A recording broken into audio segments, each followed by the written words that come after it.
terbentur ke meja hingga jatuh ke lantai.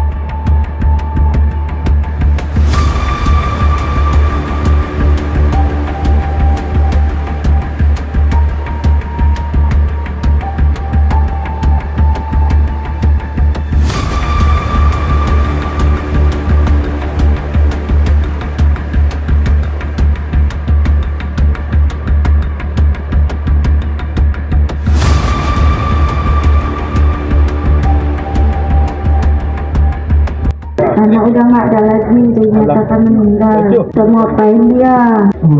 Aku minta maaf, Bu. Tadi aku ada pukul dia. Aku minta maaf sama kamu. Jangan bilang-bilang sama mama. Jangan sampai tahu orang. Bilang aja jatuh dari tanggul dia.